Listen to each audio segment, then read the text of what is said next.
नमस्कार। भारत में ना क्रिकेट सिर्फ एक खेल नहीं है, ये एक जुनून है, एक इमोशन है।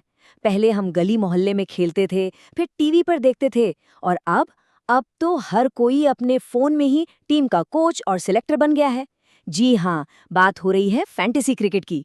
इसने करोड़ों लोगों को रातों रात एक्सपर्ट बना दिया और साथ ही एक बहुत चमकदार सपना दिखाया, जैकपॉट जीतने का सपना।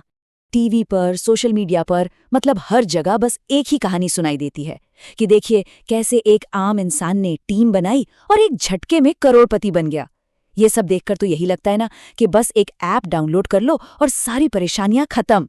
लेकिन क्या इस चमक के पीछे की हकीकत भी इतनी ही सुनहरी है?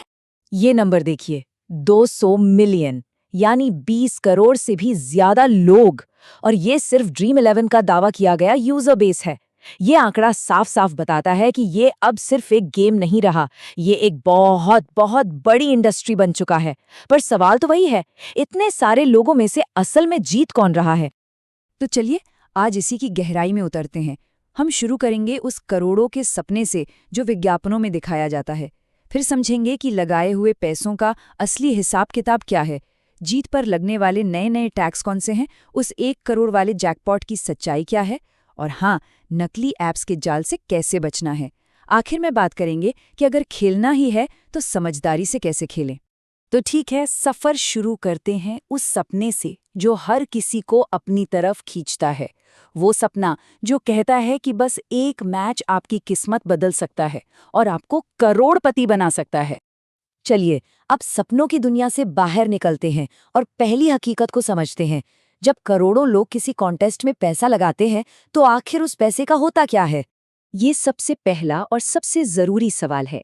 जब कोई 49 रुपए या 100 रुपए की एंट्री फीस देता है तो क्या वो सारा का सारा पैसा जीतने वालों में बढ़ जाता है? इसका जवाब है नहीं, बिल्कुल नहीं। इस चार्ट को देखिए जरा। एंट्री फीस से जितना भी पैसा इकट्ठा होता है ना, उसका 10 से 25% हिस्सा तो कंपनी अपनी फीस के तौर पर पहले ही, मतलब गेम शुरू होने से भी पहले निकाल लेती है। जो पैसा बचता है वही प्राइज पूल बनता है। इसी को कहते हैं प्लेटफॉर्म फीस, या कुछ लोग इसे रैक भी कहते हैं। यही तो इन कंपनियों का पूरा बिजनेस मॉडल है।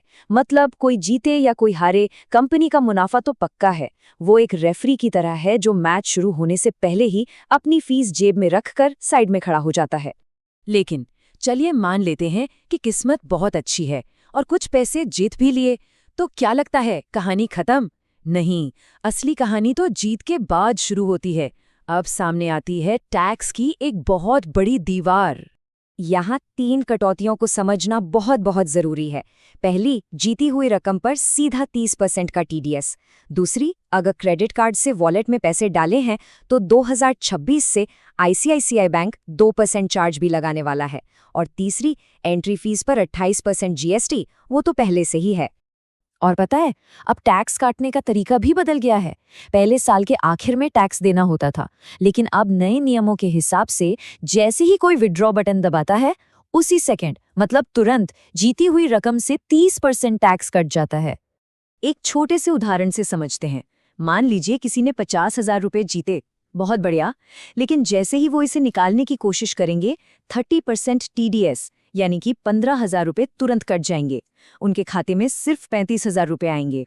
ये वो हकीकत है जिसके बारे में ज्यादातर लोग जानते ही नहीं हैं।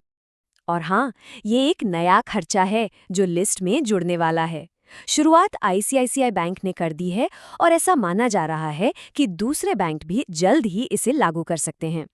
मतलब क्रेडिट कार्ड से खेलना भविष्य में और भी महंगा होने वाला है। अब आते हैं उस सबसे बड़े सवाल पर, क्या वो 1 करोड़ का जैकपॉट वाकई कोई जीतता है?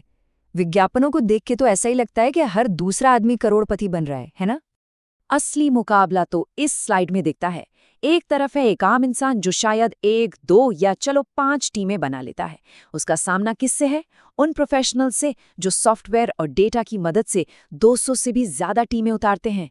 और ये सब हो रहा है 1 करोड़ से भी ज्यादा टीमों के बीच। सोचिए, ये किस्मत का खेल कम और भूसे के ढेर में सुई खोजने जैसा ज्यादा लगता है। तो विज्ञापन की कहानी और असलियत में जमीन आसमान का फर्क है। डेटा ये बताता है कि लगभग 99% लोग या तो अपना पैसा हारते हैं या फिर अगर किस्मत बहुत ही अच्छी रही तो बस अपनी एंट्री फीस वापस पा पाते हैं। करोड़पति बनना एक बेहद दुर्लभ मतलब रेयर एक्सेप्शन है, नियम नहीं। अच्छा, असली ऐप्स की इन चुनौतियों से हटकर एक और बहुत बड़ा खतरा है, और वो है नकली और फ्रॉड ऐप्स का। ये वो ऐप्स हैं जो सिर्फ और सिर्फ लोगों को लूटने के लिए बनाए गए हैं। सोशल मीडिया पर आजकल ड्रीम 11 कम बैक जैसे नामों से नकली ऐप्स के विज्ञापन खूब चल रहे हैं। ये लोग क्या करते हैं? असली ऐप के पुराने विज्ञापन और क्रिकेटर्स की तस्वीरें इस्तेमाल करते हैं ताकि लोग धोखा खा जाएं। इनका इंटरफेस भी इतना मिलता जुलता होता है कि पहली नज़र में कोई भी धोखा खा सकता है। और ये कोई हवाई बात नहीं है। इंटरनेट पर लोगों के अनुभव भरे पड़े हैं। कोई लिख रहा है मेरा पैसा विड्रॉ नहीं हो रहा, किसी का 70,000 का विड्रॉल फेल हो गया। ये कमेंट्स चीख चीख कर बताते हैं कि ये खतरा कितना असली है। तो इन सभी सच्चाइयों को जानने के बाद सवाल उठता है कि फिर क्या करें? तो जवाब ये है कि अगर खेलना ही है तो इसे सिर्फ और सिर्फ मनोरंजन तक सीमित रखें और कुछ ज़रूरी बातों का हमेशा ध्यान रखें। सबसे पहली और ज़रूरी बात, एक बजट तय करें और किसी भी हाल में उसे पार न करें। उधार लेकर या घर के ज़रूरी खर्चों के पैसे से तो कभी भी न खेलें। बड़े जैकपॉट के पीछे भागने की जगह छोटे कॉन्टेस्ट पर ध्यान दें, जहां जीतने के चांस थोड़े बेहतर होते हैं। और एक बहुत ज़रूरी बात, अपना KYC यानी पैन कार्ड और बैंक डिटेल्स हमेशा अपडेटेड रखें और चेक कर लें कि नाम की स्पेलिंग वगैरह सब मैच करती हो, वरना जीती हुई रकम भी अटक सकती है। तो कुल मिलाकर फैंटेसी क्रिकेट की दुनिया बाहर से जितनी ग्लैमरस और चमकदार दिखती है, अंदर उतने ही पेच और छिपी हुई शर्तें हैं। अगली बार जब टीम बनाने बैठें तो एक पल रुककर खुद से ये सवाल जरूर करें कि ये जो हो रहा है वो वाकई में मनोरंजन है या फिर धीरे धीरे एक बहुत महंगा शौक बनता जा रहा है।